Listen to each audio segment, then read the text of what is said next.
Sumainyo ang Panginoon. Tayo po ngayon nagdiriwang ng kabistahan ng Kristong Hari. No?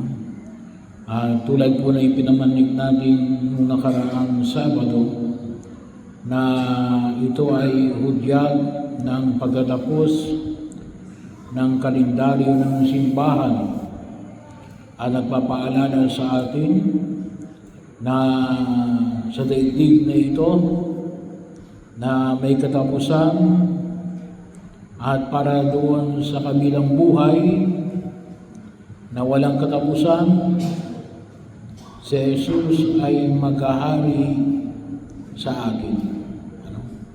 At ating pananaligan na nawa ay pagharian tayo ng ating Panginoong Jesucristo. At maliwanag na kung saan sa Ebanghelyo yung ating napakinggan na sabi nga ay ang talagang kaharian ni Jesus ay doon sa kabila buhay. Kaya nga ipinapahayag ni Jesus na kung dito ang kanyang kaharian ay siguradong ipagtatanggol siya ng mga anghel, no? Para hindi maipagkanulo sa mga Hudyo. Pero alam natin ito'y bahagi ng pagtubos na Jesus sa ating mga kasalanan. Pero isa ho sa mga paanyayang nawa maging bahagi ng ating pagninilay ay makita natin si Jesus bilang hari. Bilang hari. Ngayong panahon na ito ay sabi nga natin yung form of government ng pagiging hari o kung tawagin po natin ay monarchy ay nauubos na, no? At kung minsan yung mga nakita nating monarchy ay mga kung tingnan po natin ay mga figurehead, no? Figurehead na lamang. So may natitira pa ng ilan katulad ng England, no? Mayroon pa silang hari, no? Pero mas makapangyarihan sa kanila ay yung Prime Minister. Pero yung sabihin ay yung paanyaya ni Jesus bilang hari ay muling pakipag-ugnayan na kung saan ay makita natin yung kanyang pamumuno. No? At kung si Jesus ay nagkahari at tayo ay pinaghaharian, kinikilala natin ang pamumuno ni Jesus sa ating buhay. At saan ninyo higit na makita sa Ebanghelyo pinamanig sa atin ni Alin? Yung mga nakikinig. Tayo baga ay nakikinig. Ngayon sa simbahang sinodal, yung Synodal Church na pagninilay natin sa pangunguna ng ating Papa Francisco ay nagnanais na makita yung isang mahalagang elemento sa pagkilos ng simbahan bilang isang sinodal na nakatuon doon sa pakikinig. At pinapaanyaya sa ating alin na kultusin po napakahalagang elemento na tayo ay tunay na makahakbang katulad ng paghahakbang na nais ng Diyos sa ating buhay bilang isang sambayanan na nananalig sa pamamagitan ng pakikinig. At yung pakinggan natin yan, yung napakahalagang elemento sa pakikipag-usap natin sa Espiritu ng Diyos.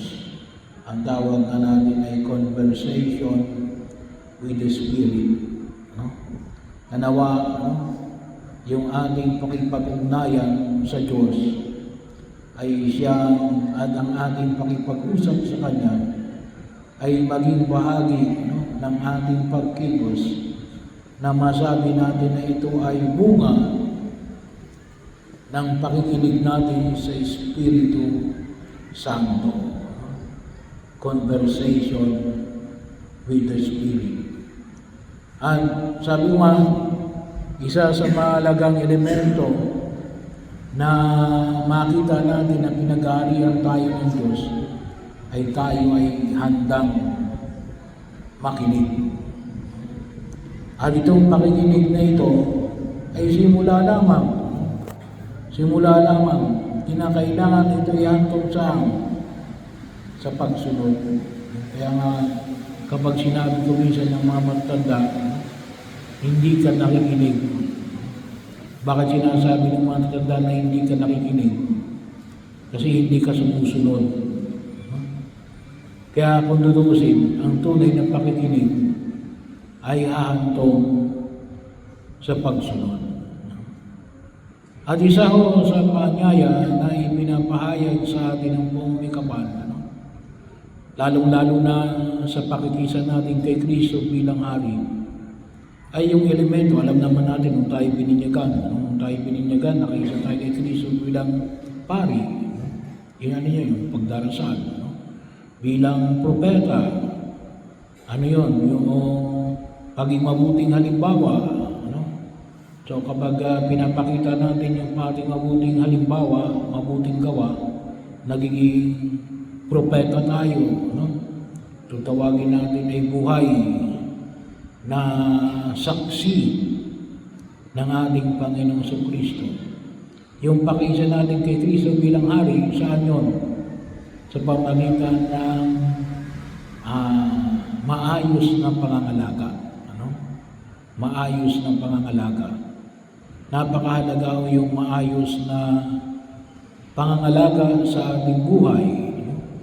Katulad ng mga gamit namin, kinakailangan nating alagaan.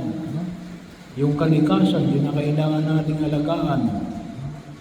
Yung pamilya natin, kinakailangan nating alagaan. Yung mga ugnayan natin, relasyon, kinakailangan din nating alagaan. Kasi kapag kayo may anuman ang relasyon ninyo, asawa, anak, mga anak sa magulang, inaalagaan din mo yun. Kasi kapag hindi mo inalagaan yan, masisira yan. So, kung hindi ka na naging isang mabuting ama o ina sa iyong mga anak, masisira yan. So, nandun yun, maayos na pangangalaga. Hindi lamang bagay, hindi lamang tao, hindi lamang relasyon, ngunit itong tatlong ito, pangalaga sa bagay, tao, at relasyon. Kinakailangan natin na ipagpatuloy yung pangangalaga na ito para ay magbunga. Kaya kung minsan sinasabi ng iba, yung tinatawag natin ningas kugon, magaling lang sa simula. Bakit? Simula ka lang hindi mo pinagpatuloy. Kaya ang anong labas? Ningas kugon. Maalam na simula, pero hindi mo naman kayang ipagpatuloy. Bakit? Walang maintenance. Alam niyo yung salitang maintenance, hindi lang mo yan sa gamot. Alam naman ng iba ng mga nanggagamot nagkakaroon ng maintenance. Hindi lang mo yun. Ngunit lalong-lalo na sa tatlong aspeto na ito ng buhay. Sa kapwa-tao, sa mga bagay na ipinagkaloob sa atin, at sa mga ugnayan natin sa bawat isa, kinakailangang pangalagaan yan. Hindi pwede isang tabi yan. Hindi pwede na yun na lamang, hindi mo na bibisitahin at lilinisin, aayusin. Ano? Kasi lahat ng bagay kapag pinabayaan mo, ay masisira yan. No? Kapag isang bagay hindi mo ginamit, masisira yan, hindi mo nga ginamit. Lalong nasisira. Bakit? Kaya mo nga binili yan para gamitin mo para ayusin mo. So ganun din sa pag-ipag-ugnayan natin sa bawat isa. At sa ating kapwa-tao at sa ating pagkilos sa daigdig na ito, kinakailangan yung maayos na pangangalaga. Kasi ito isang bahagi na ipinagkaloob ng Diyos sa atin. Linangin ninyo ang daigdig na ito. Kaya ipanalangin natin sa harapan ng buong ikapal. Sana patuloy tayong makinig. Ano ba ang sinasabi sa atin ng Diyos? Paano ba natin pangangalagaan ang bawat isa, bawat miyembro ng pamilya, lalong-lalo na yung mga bagay na ipinagkaloob sa atin ng Diyos. So, pagkakataon na kung saan ay makita po natin, kung hindi natin kayang pangalagaan, sabi nga kung minsan yung iba, ibenta mo na yan, hindi mo naman pala kayang alagaan. Kapag gamit, kapag tao, hindi mo pwedeng ibenta yan. Pero kapag mga gamit, at hindi mo na kayang alagaan yan, ibenta mo na lang yan. Kasi nasasayang lang, nabubulok lamang. So ganun din po yung ating pagkilos sa daigdig na ito. Kinakailangan na mapalago natin yung mga bagay na ipinagkaloob ng Diyos sa bawat isa. At yun yan din, pakikisa natin kay Jesus bilang hari. Kasi yung paghahari ni Jesus sa ating buhay, kinakailangan lumago, kumilos, yumabong, upang higit natin pakinabangan yung buhay na walang hanggan. Kahit na yung kabanalan natin, kinakailangan alagaan din natin. Kaya nga itong ating pagkilos sa pangalaga ng kapwa-tao, yung ating ugnayan din sa mga ating buhay pananampalataya at pag-ipag-ugnayan natin bilang sa mabuting halimbawa, kinakailangan natin patuloy na pangangalaga. At saan nagsisimula yun? Sa pamagitan ng pakikinig at pakipag-usap sa Espiritu Santo. Kasi sinasabi naman sa atin ng Diyos kung ano yung dapat natin bigyan ng diin sa ating pagkilos na ito habang tayo naglalakbay patungo sa Kanyang kaharian sa langit. At doon natin may mapakita talagang pinaghaharian tayo ng ating Panginoong Hesus Kristo.